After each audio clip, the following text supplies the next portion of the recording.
Hello class, आज हम फिर हाजिर हैं फर्दर कुछ प्रैक्टिकल क्वेश्चंस के साथ यूनिट एंड आउटपुट कोस्टिंग के। We will start with the question number 14। Prepare a statement of cost and trading profit and loss account given below for the year ending 31st December 2014। Means आपके पास अब ये trading and profit and loss data given है और इसके base पर आपको अपना coast sheet prepare करना है। ड्यूरिंग द पीरियड, पूरे पीरियड में आपके जो आउटपुट जो टेलीविज़न सेट मैन्युफैक्चर किए हैं वो हैं 2000 यूनिट्स। मीन्स आपका जो कोस्ट शीट प्रिपेयर होगा उसके अंदर जो आउटपुट आएंगी दैट विल बी 2000 यूनिट। ठीक है, फर्दर क्वेश्चन को रीड करते हैं। क्वेश्चन के नीचे कुछ इंस्ट्रक्शंस गिवन है। क्या गिवन है? इट हैज़ बीन डिस्क्लोज्ड, ये डिस्क्लोज किया गया है कि वर्क इन प्रोग्रेस 1 जनवरी 2014 यानी कि स्टार्टिंग डेट यानी कि opening work in progress amounting था 5000 and work in progress at the end 10,000। उन्होंने बोला ये दोनों अमाउंट जो 5000 और जो 10,000 है वो wrongly included in the finished goods. मतलब ये रॉन्गली यानी कि गलती से स्टॉक ऑफ फिनिश्ड गुड्स में ऐड हो गया है। ठीक है, हमें इसके रिगार्डिंग चेंजेस करने पड़ेंगे। नेक्स्ट लिखा work in progress is valued at factory cost. जो आप वर्क इन प्रोग्रेस को वैल्यू करेंगे, मतलब उसकी जो वैल्यू कैलकुलेट करेंगे वो आपको फैक्ट्री कोस्ट पर उसकी वैल्यू कैलकुलेट करनी है।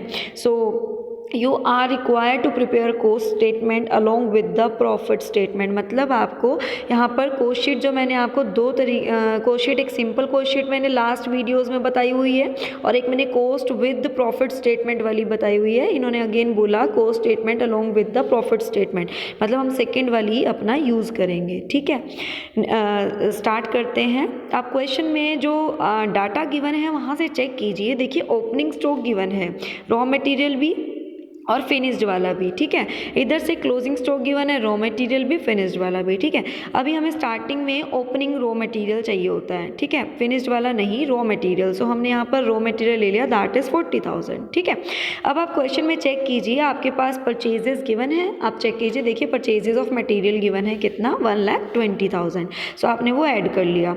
देन आप ऐड देखेंगे कि कुछ और इसके रिगार्डिंग। देखिए कैरिज इनवर्ड का मीनिंग क्या होता है? Carriage on purchase. Carriage inward का मीनिंग क्या होता है? कैरिज ऑन परचेज, हमेशा याद रखिएगा। इनवर्ड का मीनिंग परचेज और आउटवर्ड का meaning carriage on sales. Outward का मीनिंग होता है कैरिज ऑन सेल्स। सो आपने यहाँ पर कैरिज इनवर्ड जो है वो ऐड कर लिया। देन आपको पता है आपका क्लोजिंग स्टॉक आपको लेस करना है। आप देखिए यहाँ पे क्लोजिंग स्टॉक गिवन है, आपको क्लोजिंग स्टॉक लेस कर लिया। देन आपके पास आ गया मटेरियल कंज्यूम, कि कितना आपने मटेरियल फाइनली कंज्यूम किया है। ये सब आप ऐड करेंगे, क्लोजिंग लेस करेंगे, देन आपके पास अपना मटेरियल कंज्यूम आ गया 1,50,000। ठीक है, देन आपके पास देखना होता है डायरेक्ट वेजेस और डायरेक्ट एक्सपेंसेस। सो क्वेश्चन में चेक कीजिए, डायरेक्ट वेजेस गिवन है, हाँ जी गिवन है, देखिए वेजेस। सो आपने वेजेस ले लेने हैं आपके पास। देन आ जाएगी prime cost, because direct expenses नहीं गिवन। ठीक है, आपको एक ही गिवन था, दैट इज कैरिज इनवर्ड। अब आगे आपको क्या करना है, वर्क ओवरहेड्स लेने हैं। अब आप क्वेश्चन में चेक कीजिए वर्क ओवरहेड्स कितने गिवन हैं। ठीक है, आपके पास जितने भी वर्क ओवरहेड्स के जितने भी आइटम्स हम लेते हैं ओवरहेड्स के अंदर, वो जितने गिवन हैं आप वो देख लीजिए। देखिए क्वेश्चन के अंदर इनडायरेक्ट, देखिए इनडायरेक्ट वेजेस गिवन है। ठीक है, कोल एंड पावर, फैक्ट्री रेंट, ठीक है, रिपेयर टू प्लांट, ये सब आपके पास गिवन है। ठीक है, उसके बाद आप देखिए डेप्रिसिएशन ऑन प्लांट भी गिवन है यहाँ पर। सो आपने ये सारे यहाँ पर वर्क ओवरहेड्स में ले लेने हैं, देन उन्हें क्या करना है, ऐड करना है। ठीक है, उसके बाद आप देखिए वर्क इन प्रोग्रेस कितना था। लास्ट में हमारे पास गिवन था, ये रॉन्गली हमने फिनिश्ड गुड्स में ऐड कर दिया, बट एक्चुअल में ये क्या है, वर्क इन प्रोग्रेस है। तो हम जहाँ वर्क इन प्रोग्रेस को ऐड और लेस करते हैं वहाँ तो लेंगे। आपको मैंने लास्ट वीडियोज़ में परफॉर्मा समझाए हुए हैं। प्लीज़ अगर आपको कोई परफॉर्मा के रिगार्डिंग कोई भी प्रॉब्लम हो, वीडियो में जाकर आप पहले उससे स्टडी करें। ठीक है, उसे सुने और देन आपको ये क्वेश्चंस करने इजी हो जाएंगे। देन देखिए ऐड वर्क इन प्रोग्रेस, मतलब ओपनिंग वर्क इन प्रोग्रेस को आप यहाँ ऐड कर देंगे और क्लोजिंग को आप यहाँ क्या कर देंगे, लेस कर देंगे। देन आपके पास आ जाएगी वर्क कॉस्ट। फाइनली आपके पास वर्क कॉस्ट आई है, ठीक है। इसके बाद आप क्वेश्चन में चेक करेंगे एडमिनिस्ट्रेटिव ओवरहेड्स कितने, क्या क्या गिवन है एडमिनिस्ट्रेटिव ओवरहेड्स में। अब आप देखिए प्रिंटिंग, स्टेशनरी, ऑफिस सैलरी, ये देखिए ये सारे आपके पास ऑफिस ओवरहेड्स गिवन हैं, एक्सेप्ट इसमें से सिर्फ आपने सेलिंग ओवरहेड्स नहीं लेने, ठीक है। आपके पास ऑफिस ओवरहेड जो है 3 गिवन थे, उसके बाद आपने ऑफिस ओवरहेड्स यहाँ पर ऐड कर देने हैं। फाइनली आपके पास कॉस्ट ऑफ प्रोडक्शन आ जाएगी कितने यूनिट्स की, 2000 यूनिट्स की। देन अब आप देखिए आपके पास क्वेश्चन में आपके पास फिनिश्ड गुड्स के ओपनिंग भी गिवन थे और क्लोजिंग भी गिवन थे, ठीक है। अब आप एक बात बताइए, ओपनिंग आपके पास 20,000 था, बट आपके पास क्वेश्चन में गिवन था कि 5,000 आपके पास रॉन्गली वर्क इन प्रोग्रेस का ऐड हुआ है। इट मीन्स आपके पास ओपनिंग फिनिश्ड गुड्स क्या होगा, 15,000। सो आप लेस करके निकाल लेंगे कि ओपनिंग आपके पास 15,000 आएगा। एज इट इज़ आप क्लोजिंग भी देखेंगे, देखिए 40,000 गिवन है और आपके पास ये गिवन थी इन्फॉर्मेशन कि 10,000 गलती से ऐड हुआ है, तो 40 - 10 दैट इज़ 30, ठीक है। आप अब यहाँ पर कितना लेंगे, 30 लेंगे। सो ओपनिंग ऐड करेंगे, क्लोजिंग लेस करेंगे, आपके पास कॉस्ट ऑफ गुड्स सोल्ड आ जाएंगे। आपके पास साथ में यूनिट्स भी गिवन है, आप ध्यान से देखें अगर क्वेश्चन में फिनिश्ड के साथ यूनिट गिवन थी दैट इज़ 100 एंड 200। तो आपके पास 2000 यूनिट आपने मैन्युफैक्चर की हैं, उसमें 100 पहले ओपनिंग वाली थी ऐड कर ली और क्लोजिंग वाली लेस कर ली। देन आपके पास आ गया 1900 यूनिट के लिए आपने जो है अपना मैन्युफैक्चरिंग की है। देन आप देखेंगे क्वेश्चन में सेलिंग एंड डिस्ट्रीब्यूशन ओवरहेड्स के कुछ खर्चे गिवन होंगे। देखिए डिस्ट्रीब्यूशन, ट्रैवलिंग, एडवर्टीजमेंट, ये सब आपने किस में ऐड कर देने हैं, सेलिंग एंड डिस्ट्रीब्यूशन ओवरहेड में, ठीक है। देन आपके पास फाइनली आ जाएगी total cost. Finally total cost आपके पास आ जाएगी। उसके बाद अब आप देखिए क्वेश्चन में आपके पास सेल्स गिवन है कि प्रॉफिट। अगर आपके पास trading profit and loss given है तो आप समझ जाइए कि सबसे पहले ट्रेडिंग में आपके पास सेल्स गिवन होती हैं, ठीक है। सो सेल्स यहाँ से आप यहाँ पे लिखेंगे, देन सेल्स में से टोटल कॉस्ट माइनस करेंगे, देन आपके पास क्या आ जाएगा, प्रॉफिट आ जाएगा। आई होप ये क्वेश्चन आपको क्लियर है। Move to the next question. Question number 15। देखिए mister Ganesh manufactures tools, chairs and tables. आपके पास मटेरियल एंड वेजेस कॉस्ट जो है सेपरेटली गिवन है। देखिए टूल्स के मटेरियल के ये हैं एंड लेबर आपके पास ये है, ठीक है। नेक्स्ट आपके पास देखिए नीचे इंस्ट्रक्शंस गिवन है कुछ। His total factory overheads in the year 2010 वर 6 लाख। आपके पास फैक्ट्री ओवरहेड्स कंबाइंड गिवन है 6 लाख। आपको पर्टिकुलरली नहीं पता स्टूल्स के कितने हैं, चेयर के कितने हैं एंड टेबल्स के कितने हैं। You are asked to determine the work cost of each type of furniture. आपको कैसे निकालनी है, उन्होंने बोला एज्यूम कर लीजिए कि 1 टेबल किसके इक्विवेलेंट है, 4 स्टूल के इक्विवेलेंट है एंड 1 चेयर आपके पास 2 चेयर्स आपकी किसके इक्विवेलेंट है, 1 टेबल के। देखिए 1 टेबल 4 स्टूल्स के इक्वल है एंड 2 चेयर 1 टेबल के इक्वल हैं। 1 टेबल तो टेबल के इक्वल होगा। आप तीनों में कॉमन देखिए, टेबल, टेबल एंड टेबल। तो आपको क्या करना है, अपने स्टूल्स और चेयर्स को भी टेबल में कन्वर्ट कर लेना है ताकि रेशो निकालना ईजी हो जाए। अब आप क्वेश्चन में देखिए स्टूल्स आपके पास 6000 गिवन है। उन्होंने बोला एक टेबल 4 स्टूल्स के इक्वल है। इट मीन्स 4 स्टूल तोड़े हैं तो एक टेबल बनेगा। तो अगर मैं 4 से डिवाइड कर दूँ तो आपके पास टेबल आ जाएंगे कितने, दैट इज़ 1500, ठीक है। ऐसे ही चेयर्स बोला 2 चेयर एक टेबल के इक्वल हैं। सो चेयर्स टोटल हैं 3000। अगर 2 चेयर तोड़ें तो एक टेबल बनता है, तो मतलब 2 से डिवाइड करके आपके पास टेबल की क्वांटिटी आ जाएगी दैट इज़ 1500, ठीक है। और 1 टेबल तो 1 टेबल के इक्वल है। अब आपकी सारी क्वांटिटी जो 1500 पहले आई, देन 1500, देन 600, ये तीनों टेबल हो गए, ठीक है। आप ये नोट में भी देख सकते हैं, तीनों टेबल की हो गई और अब आपको रेशो लेना इजी हो जाएगा। अब आप किसकी रेशो लेंगे तो आएगी 552 और आपको जो 6 लाख है वो इसी रेशो में बांटना है, ठीक है। देखिए अब आपके पास क्वेश्चन में गिवन था, अब आप को शीट देख लीजिए। Stools 6000, chairs 3000, table 600। आपने 2-2 कॉलम बना लिए, that is total cost and cost per unit जितने भी है स्टूल की, चेयर की एंड टेबल की। मटेरियल आपके पास क्वेश्चन में 36 पर यूनिट गिवन था। आपके पास यूनिट है 6000 तो 6000 से मल्टीप्लाई करके आपके पास 2,16,000 आ जाएंगी। ऐसी वेजेस को आप मल्टीप्लाई कर देंगे पर यूनिट से। सेम लाइक चेयर्स का भी करेंगे, टेबल्स का भी करेंगे, क्योंकि आपके पास डाटा सारा गिवन था। ठीक है, आपको ऐड करके आएगी प्राइम कोस्ट। प्राइम कोस्ट के बाद फैक्ट्री ओवरहेड्स के लिए रेशो आपने फाइंड आउट कर ही ली है, दैट इज 5:5:2। आपको 6 लाख को इसी रेशो में डिवाइड कर देना है, देन आपके पास टोटल कॉस्ट आ जाएगी। Now come to the next question, question number 16। A company manufacture 3 types of product A, B and C। ठीक है, the cost of these products, आपके पास कॉस्ट गिवन है इन प्रोडक्ट्स की, material per unit, wages per unit, factory overheads, office overheads and selling. अब आप देखें तो मटेरियल और वेजेस तो पर यूनिट गिवन है, बट अगर अदर ओवरहेड्स की बात करें तो वो पर यूनिट गिवन नहीं है, वो कंबाइंड गिवन है। उसके लिए हमें फिर रेशो निकालनी पड़ेगी। अब क्वेश्चन पढ़ते हैं, calculate the total cost of all 3 products assuming that 1B product is equal to 2A। मतलब एक बी प्रोडक्ट जो है वो डबल ऑफ ए के इक्वल है and 1C is equal to the 5A। ठीक है, अब आपके पास ए आपके पास गिवन है दैट इज 2500, बी गिवन है 1250 यूनिट्स एंड सी गिवन है 250 यूनिट्स। अब आप देखें तो आपके पास ए तो अब आप देखें तो तीनों में ए कॉमन है। अगर उन्होंने बोला 1B is equal to 2A, 1C is equal to 5A, ठीक है, एंड 1A तो ए के इक्वल ही। अगर आप इन तीनों में कॉमन देखें दैट इज ए एंड ए, तो आपने क्या करना है, अपने यूनिट्स को ए के इक्वल बना लेना ताकि रेशो लेना ईजी हो जाए। रेशो हमेशा सिमिलैरिटी में लिया जा सकता है, ऐसे नहीं लिया जा सकता। ठीक है, तो अब आपने क्या किया, ए के लिए तो 2500 ही रहेंगे, बी के लिए बी की यूनिट थी 1250, ठीक है, और डाटा गिवन था वो 2A के इक्वल है, तो डबल के इक्वल है, तो डबल कर लेंगे इसका, दैट इज 2500। ऐसे C का 5 टाइम्स था तो 250 का 5 से मल्टीप्लाई कर लेंगे, दैट इज 1250। सो आप अपने ये सॉल्यूशन में देखें, आपके पास ये रेशो गिवन है 2500 एंड 1250। ठीक है, तो निकल कर रेशो आ जाएगी दैट इज 2:1।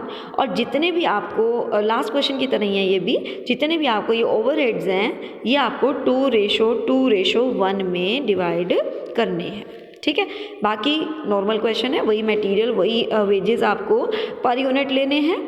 ठीक है, पर यूनिट को आप यूनिट से मल्टीप्लाई कर देंगे तो आपके पास टोटल आ जाएंगे, देन फाइनली जो रिमेनिंग ओवरहेड्स रहते हैं वो 2:1 में बांट देने हैं। नेक्स्ट है क्वेश्चन नंबर 17। क्वेश्चन नंबर 17 में अगर आप देखें तो आपके पास 2 टाइप के प्रोडक्ट आपने स्वास्थ्य लिमिटेड ने बनाए हैं, that is Sonata and Ascent. ठीक है, 2 कंपनियां हैं ये, एंड सोनाटा की जो यूनिट्स हैं दैट इज़ 2500 एंड एसेंट की यूनिट है दैट इज़ 3750। अब आप क्वेश्चन देखें, आपके पास मटेरियल, वेजेस और ये बहुत सारे ओवरहेड्स हैं, ये सारे कंबाइंड गिवन हैं। ठीक है, अब मटेरियल के लिए उन्होंने बोला कॉस्ट रेशो पर यूनिट कितनी है, 3:2 पर यूनिट आपके पास ये रही। सो 3 को आप 2500 से मल्टीप्लाई करेंगे सोनाटा की यूनिट से, 2 को आप 3750 यानी कि एसेंट की यूनिट से मल्टीप्लाई करेंगे। देन आपके पास जो आएगा आप इसकी क्या ले लेंगे, रेशो ले लेंगे for the material cost, see the working note. आपने पहले यूनिट से मल्टीप्लाई करना है, वाई है क्योंकि क्वेश्चन बोला था पर यूनिट रेशो गिवन है, तो आपको टोटल पता होना चाहिए, पहले यूनिट से मल्टीप्लाई करके करेंगे बिकॉज यूनिट सेम नहीं है। ठीक है, आपके पास रेशो आ जाएगी 1:1। ऐसे ही आप लेबर की निकालेंगे। आप आगे पढ़िए, labour cost per unit given है, ऐसी मशीन कॉस्ट भी पर यूनिट गिवन है। आप तीनों में ऐसे रेशो निकाल लेंगे, देन आपके पास एक्चुअल सही रेशो आएगी जिसमें आपको इनकी अमाउंट डिवाइड करनी है, मटेरियल की एंड वेजेस की। ठीक है, आप ये अमाउंट डिवाइड करेंगे उस रेशो के अकॉर्डिंग। अब आप देखें 1:1 आया, 1:3 आया, आपने उस अकॉर्डिंग जो है अपनी अमाउंट को डिवाइड कर दिया। ठीक है, प्राइम कॉस्ट आ जाएगी। प्राइम कॉस्ट के बाद आपको लेने हैं वर्क ओवरहेड्स। उसके बाद आपके पास वर्क ओवरहेड्स क्वेश्चन में गिवन है क्वेश्चन में देखें तो आपके पास वर्क ओवरहेड्स के अंडर स्टोर ओवरहेड्स गिवन हैं, उसके बाद आपके पास मशीन एक्सपेंसेस गिवन हैं, देन डेप्रिसिएशन गिवन है, लेबर वेलफेयर एक्सपेंसेस गिवन है एंड जनरल एक्सपेंसेस गिवन है। ठीक है, ये सारे वर्क ओवरहेड्स के हैं। बट लास्ट में अगर आप लाइन क्वेश्चन में पढ़ें तो कहता है make assumption supported by proper reason wherever necessary, मतलब जहाँ जहाँ आपको ज़रूरत पड़े आप अपनी एजम्पशन के अकॉर्डिंग अपनी परसेंटेजेस कैलकुलेट करें, उसका प्रॉपर रीज़न दें। देखिए अब आपके पास जो स्टोर ओवरहेड्स होगा, आप बताइए स्टोर में क्या रखा जाता है, दैट इज़ मटीरियल। ठीक है, सो स्टोर का रेशो हम मटीरियल से निकाल लेंगे। ठीक है, देखिए हम यूनिटरी मेथड लगाएंगे, क्या लगाएंगे कि आपके पास स्टोर ओवरहेड्स कितने गिवन है, दैट इज़ 50,000 और आपके पास मटीरियल टोटल कितना था, दैट इज़ 10 लाख। ठीक है, अब आप यूनिटरी मेथड लगाएंगे कि अगर 50,000 स्टोर हैं और टोटल आपके पास मटीरियल था 10 लाख और कितनी परसेंट होगा ये इसका, मतलब आपका स्टोर ओवरहेड्स आपके टोटल मटेरियल का कितने परसेंट होगा, ये निकल कर आ जाएगा 5%। तो आपने क्या कर देना है, स्टोर ओवरहेड्स मटेरियल का 5% ले लेना है, मतलब 5 लाख का 5%, 5 लाख का 5%। ठीक है, मशीन एक्सपेंसेस के लिए आप देखिए, मशीन एक्सपेंसेस के लिए रेशो गिवन था, दैट इज़ 1:1 पर यूनिट। आपने जैसे मटेरियल और लेबर का निकाला वैसे इसका निकालना है और जो रेशो फाइनली निकल कर आएगी उसमें आपने डिवाइड कर देना है। डेप्रिसिएशन मशीन पर निकाला जाता है, इसीलिए हम इसका प्रॉपर रीज़न क्या लेंगे कि जो मशीन की रेशो लेंगे, मशीन के एक्सपेंसेस की, वही डेप्रिसिएशन की ले लेंगे। लेबर और जनरल एक्सपेंसेस अगर आप नॉर्मली सोचें तो वेजेस के बिहाफ पर कैलकुलेट होने चाहिए, लेबर को ही वेजेस दिए जाते हैं। ठीक है, तो इसीलिए हम क्या करेंगे, लेबर के लिए, लेबर वेलफेयर एक्सपेंसेस के लिए यही वाला रेशो यूज़ करेंगे, दैट इज़ 1:3। ठीक है, नेक्स्ट अब अगर आप देखें तो आपने जर्नल एक्सपेंसेस के लिए भी आपने वेजेस का ही यूज़ करना है, आपने यूनिटरी मेथड से निकाल लेना है। जर्नल एक्सपेंसेस नॉर्मली आपको क्वेश्चन में गिवन है 1,80,000। ठीक है, आपके पास जो वेजेस थे दैट इज़ 2 लाख। अब मैंने journal expenses, journal work expenses को ऐसा क्यों लिया, क्योंकि काम कौन करता है, लेबर करती है, लेबर को काम करने के बदले वेजेस मिलते हैं। उन्होंने बोला था अपनी तरफ से एज्यूम कर लें और प्रॉपर रीज़न दें। ठीक है, तो आपने इसके बिहाफ पे निकाल लेना है कि ये टोटल वेजेस का कितने परसेंट हैं। ठीक है, उसके अकॉर्डिंग आपने क्या किया, अपनी परसेंटेज निकाल लेनी है और आपकी ये परसेंटेज निकलेगी दैट इज़ 90%। तो इसीलिए आपने 90% ले लिया किसका, वेजेस का। ठीक है, यहाँ पे वेजेस का 50,000 का 1,50,000 का 90% ले लिया। आपके पास फर्दर क्या आ जाएगी, वर्क कॉस्ट आ जाएगी। देन आप क्वेश्चन में चेक करें, आपके पास एडमिनिस्ट्रेटिव एंड सेलिंग एक्सपेंसेस भी गिवन है। ठीक है, और आप इसके लिए क्या रीज़न लेंगे, आप इसको वर्क कॉस्ट पर ही निकालेंगे, मतलब कि सेलिंग एंड एडमिनिस्ट्रेशन एक्सपेंसेस तब लगते हैं जब आपकी फाइनली वर्क कॉस्ट तैयार हो जाती है। ठीक है, तो आपने इसके लिए वर्क कॉस्ट के बेस पर ही इसका अपोर्शन करना है, उसी के अकॉर्डिंग आपने इसको डिवाइड करना है। ठीक है, तो आप अपना निकाल लीजिए। आपके पास सेलिंग एंड डिस्ट्रीब्यूशन ओवरहेड्स दे रखे थे 4,23,000, आपने इसे डिवाइड किया 16,94,000 से एंड मल्टीप्लाई 100, आपने इसकी परसेंटेज निकाल ली। देन वर्क कॉस्ट के परसेंटेज जितनी निकलेगी दैट इज़ 25, आपने वर्क कॉस्ट का 25% ये निकाल लिया। देन आप इसे ऐड करेंगे, that is total cost. Now come to the next question, that is 18 question में बोला a company is producing 2 types of pen, that is right and speed. 2 तरह के पेन हैं, राइट एंड स्पीड। ठीक है, मैन्युफैक्चरिंग कॉस्ट आपके पास 2 lakh, 1,12,000 and 48,000 given है। आपके पास गिवन है डायरेक्ट मटेरियल जो राइट टाइप का है वो ट्वाइस है, किससे, स्पीड से। तो आप देखिए डायरेक्ट मटेरियल डबल है स्पीड से, तो 2 और 1 पर यूनिट आप यहाँ 2 ले लेंगे, यहाँ 1 ले लेंगे। और आपके पास पर यूनिट जो गिवन है वो देखिए नीचे, देखिए ध्यान से, 40,000 पेन मैन्युफैक्चर किए थे एंड इधर से 1,20,000 पेन मैन्युफैक्चर हुए थे। बाद में चाहे वो सेल जो है वो 36,000 हुए होंगे, पर पहले मैन्युफैक्चरिंग 40,000 यूनिट्स की हुई है। तो आपका 2 और 1 पर यूनिट पता चल गया, तो 40,000 और 1,20,000 से मल्टीप्लाई करके आपके पास टोटल अमाउंट आ जाएगा। नेक्स्ट देखिए डायरेक्ट वेजेस हैं, दैट इज़ 1,12,000। डायरेक्ट वेजेस के लिए इंफॉर्मेशन गिवन है बी नंबर पे, direct wages of speed type are 60% of the right type. Right type का 60% है, राइट को अगर हम 1 मानते हैं उसका 60% 0.6। ठीक है, तो आप देखिए यहाँ पर 1 है, यहाँ पर 0.6 है। ठीक है, आप इसको भी पर यूनिट से पर यूनिट को टोटल यूनिट से मल्टीप्लाई करके निकाल लेंगे। नेक्स्ट प्रोडक्शन ओवरहेड्स कहता है फॉर ईच टाइप वाज 0.30 पर पेन, ठीक है, मतलब यानी कि फैक्ट्री ओवरहेड्स, यानी कि प्रोडक्शन ओवरहेड्स मींस फैक्ट्री, यानी कि मैन्युफैक्चरिंग कहाँ पर होती है, ठीक है। तो आपके पास 0.3 पर पेन आ रहे हैं, जो 0.3 इंटू अपनी टोटल यूनिट से मल्टीप्लाई कर देंगे, देन फैक्ट्री कॉस्ट आ जाएगी। आगे बढ़े, एडमिनिस्ट्रेटिव ओवरहेड्स के लिए बोला 200% ऑन लेबर, ठीक है, लेबर का डबल कर दें, लेबर आपके पास जितनी भी थी उसका डबल कर दें। नेक्स्ट आपके पास है एडमिनिस्ट्रेटिव ओवरहेड्स, हो गया ये। सेलिंग कॉस्ट आपके पास 0.25 पर पेन बोथ द टाइप, मतलब सेलिंग जो कॉस्ट होगी वो 0.25 रुपीज़ होगी, ठीक है, उसको भी देखते हैं। नेक्स्ट देखिए, प्रोडक्शन ड्यूरिंग द ईयर आपको बता रखी है कि 40,000 हुई थी, जिसमें से 36,000 सेल हुई है, 36,000 सेल हुई है। इट मीन्स आपकी 4,000 यहाँ से क्लोजिंग स्टॉक है, ठीक है। अगला पढ़िए, 1,20,000 में से 1 लाख सेल हुई है, इट मीन्स 20,000 आपका क्या है, क्लोजिंग स्टॉक है, ठीक है।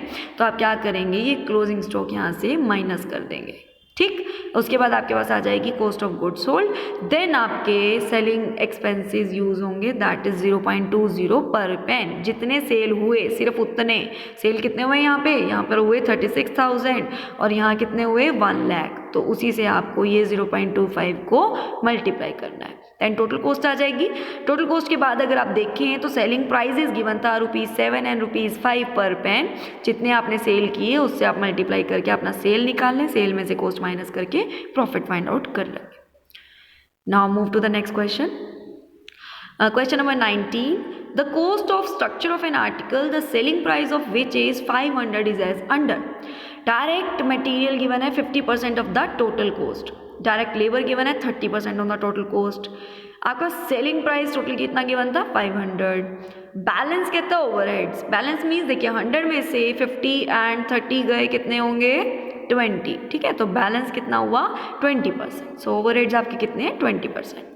नेक्स्ट पढ़िए, due to the anticipated increase in the existing material price by 20%, कहता है कि गलती से मतलब इंक्रीज हुआ एग्जिस्टिंग मटेरियल प्राइस कितना 20% इंक्रीज हुआ, और लेबर अगर देखी जाए तो वो 10% इंक्रीज हुई, तो एग्जिस्टिंग प्रॉफिट कितना गिर गया 30%, would come down by 30%। If the selling price remain the same, मतलब सेलिंग प्राइस में कोई चेंजेस नहीं करने, तो लेट करते हैं सबसे पहले कि टोटल कॉस्ट आपकी कितनी थी x, पर यूनिट प्रॉफिट कितना है y, सेल प्राइस आपके पास 500 गिवन था, ठीक है। सो मेरी एक इक्वेशन तैयार हो जाएगी, that is cost plus profit is equal to sale.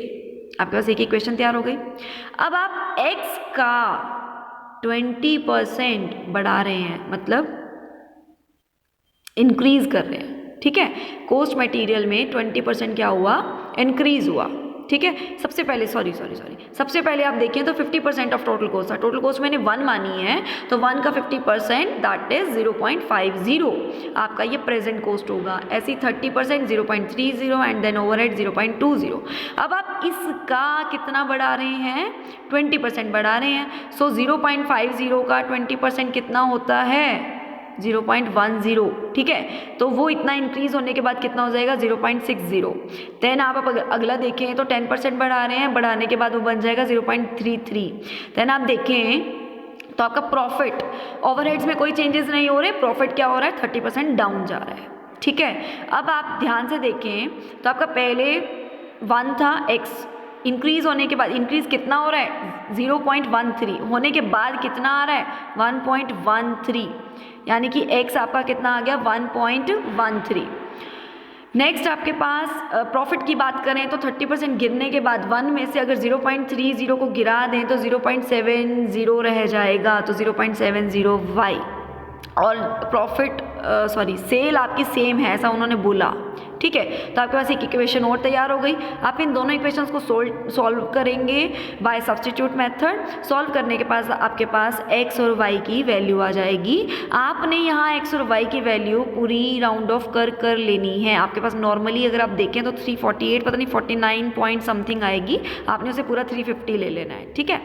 आपके पास फाइनली x और y की वैल्यू आ गई। अब आप इस टेबल में अपनी x और y की वैल्यूज़ को पुट करके अपना आंसर निकाल सकते हैं, ठीक है। क्वेश्चन नंबर 21 बिल्कुल सेम है क्वेश्चन नंबर 19 की तरह. This is the homework for you. You can take screenshot.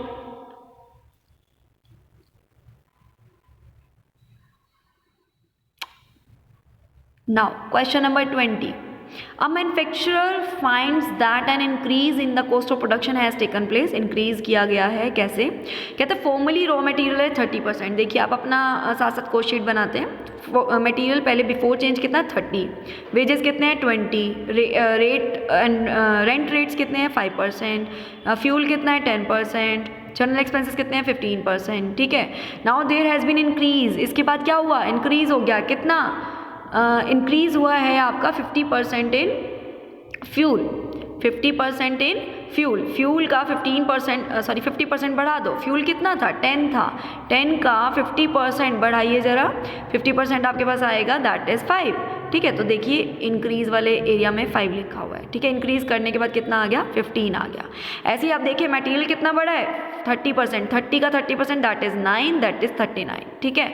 ऐसे ही 25% वेजेस का और 20% रेंट्स का. ठीक है. आपने बढ़ा देना है. जनरल एक्सपेंसेस का कोई कुछ नहीं गिवन तो आपका सेम रहेगा. आपने बढ़ाने के बाद के भी निकालिए, बिफोर के भी निकालिए. देन टोटल किया, टोटल कॉस्ट आ गई.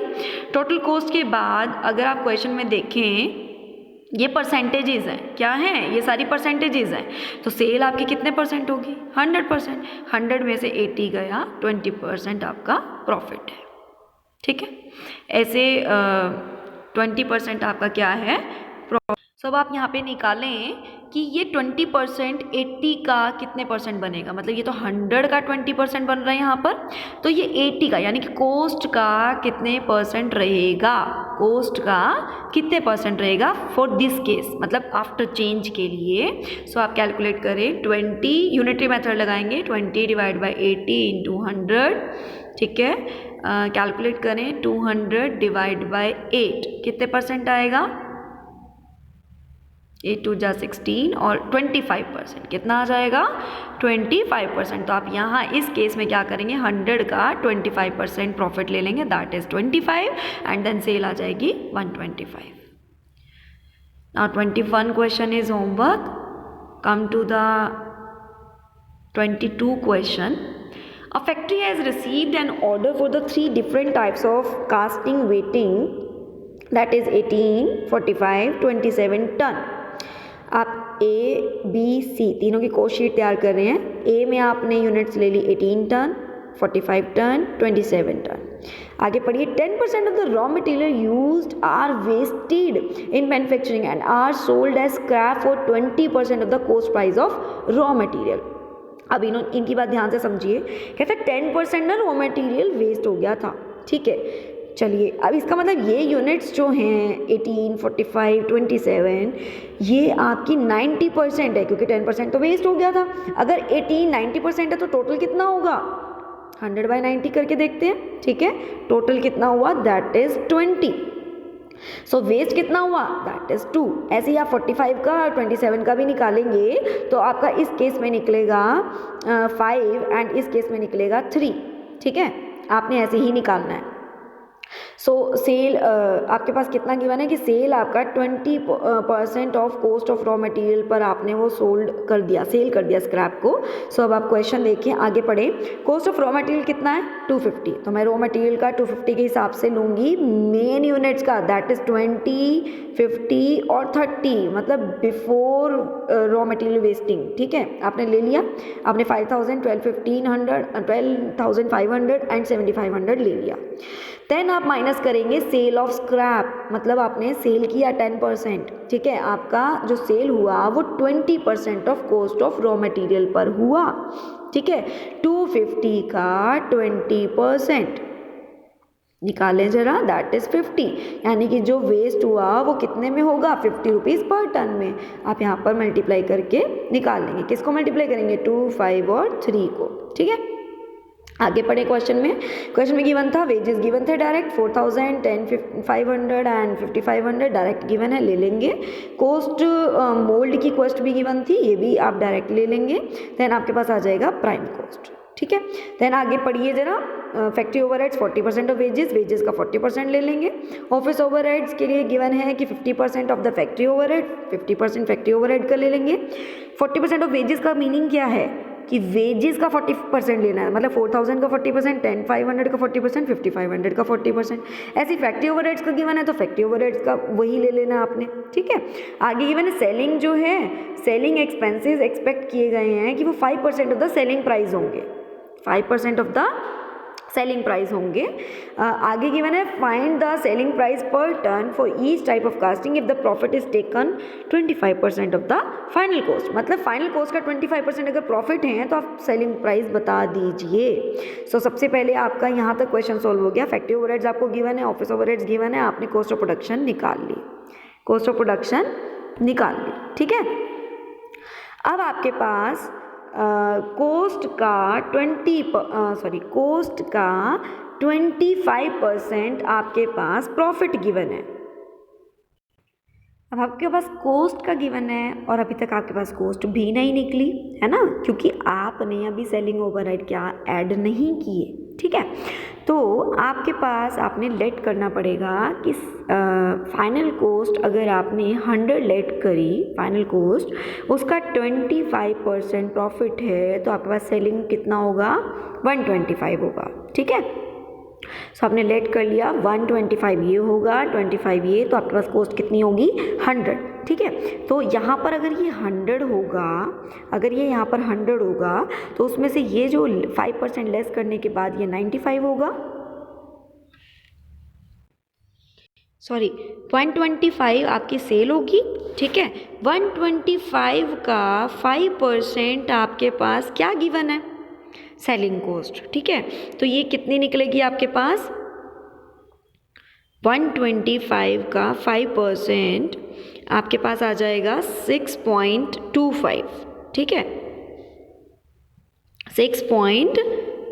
सो इट मीन्स कि आपके पास यहाँ ये अगर 100 है तो ये कितना है, 100 में से 6.25 लेस कर दें, इट मीन्स ये हमारे पास 93.75 है। 12 to 20 जो है आपके पास, या 3100 है और ये 16,500 है, ये आपके पास 93.75% है इसका मतलब, ठीक है। तो अगर आपको टोटल कॉस्ट फाइंड आउट करनी है तो मैं ऐसे कर सकती हूँ, 100/93.75 आपके पास आ जाएगा 13034 पॉइंट समथिंग, तो आपने वो अप्रॉक्स करके दैट इज 13035 ले लेना है, ठीक है। आपके पास टोटल कॉस्ट आ गई, टोटल कॉस्ट का 25% आपने क्या ले लेना है, प्रॉफिट, देन आपके पास सेल आ जाएगी, ठीक है।